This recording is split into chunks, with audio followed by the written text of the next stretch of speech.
Hello friends, I welcome you all to VST academy. आज हम एक इम्पॉर्टेंट डिस्कशन करेंगे जो सीबीएसई की नई अनाउंसमेंट आई है क्लास 10th और क्लास 12th के बोर्ड को लेकर। उसको डिस्कस करेंगे कि अब हमारा नया एग्ज़ाम पैटर्न 2021-22 स्टूडेंट्स के लिए क्या होगा।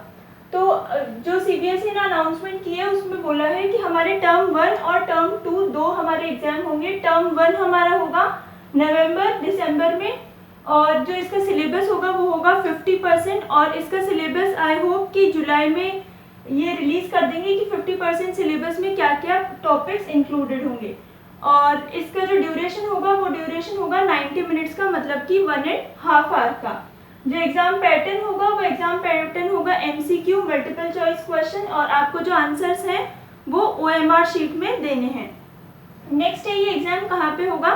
तो ये एग्ज़ाम आपके स्कूल या फिर आपके सेंटर्स जो अलॉट होंगे वहाँ पर होगा। लेकिन अगर वो स्कूल में भी होता है तो भी क्या होगा कि एक्सटर्नल एग्जामिनर की प्रेजेंस में ही होगा। और टर्म 2 हमारा कब होगा? टर्म 2 हमारा होगा मार्च या फिर अप्रैल में, और इसका सिलेबस भी कितना होगा? 50% होगा। इस सिलेबस के बारे में भी जुलाई में इन्हें रिलीज कर देना चाहिए कि कौन से टॉपिक्स इंक्लूडेड हैं। जो इसका ड्यूरेशन होगा वो ड्यूरेशन होगा 2 आवर्स का। जिस तरह से आपका 3 आवर्स का पेपर होता था उसी तरह से सेम पैटर्न में केवल ड्यूरेशन को कम कर दिया है, और एग्जाम में वही क्वेश्चन आएंगे केस बेस्ड, शॉर्ट आंसर और long answer. In case Covid की सिचुएशंस ऐसी होती हैं कि स्कूल में एग्जाम कंडक्ट नहीं करवाए जा रहे टर्म 1, तो ये जो एग्जाम होंगे वो एग्जाम नवंबर दिसंबर में हम आप घर से दे सकते हैं, ऑनलाइन मोड या ऑफलाइन मोड में।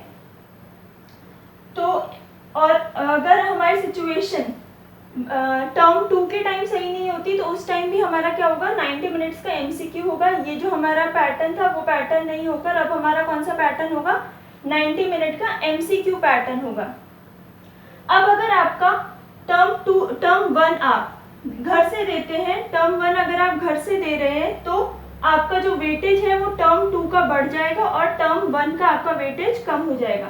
अगर आपके दोनों ही एग्जाम स्कूल्स में कंडक्ट हो रहे हैं तब दोनों का वेटेज 50-50% है। लेकिन अगर आप टर्म 1 को घर पर दे रहे हैं तो इसका वेटेज कम हो जाएगा। अगर आप टर्म 2 का एग्जाम घर से दे रहे हैं तो इसका वेटेज कम हो जाएगा। अब अगर सपोज करिए अगर ऐसी कोई सिचुएशन होती है जिसमें आप टर्म 1 और टर्म 2 दोनों ही स्कूल में जाकर नहीं दे पा रहे हैं, तो उस केस में आपका एक अलग असेसमेंट होगा जिसके बेसिस पे आपका रिजल्ट अनाउंस होगा।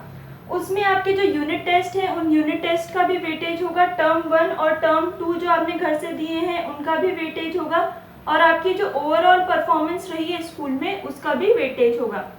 तो हम अभी ये मान के चलते हैं कि आपका टर्म 1 होगा नवंबर दिसंबर में, तो उसके अकॉर्डिंग हमें तैयारी शुरू कर देनी चाहिए।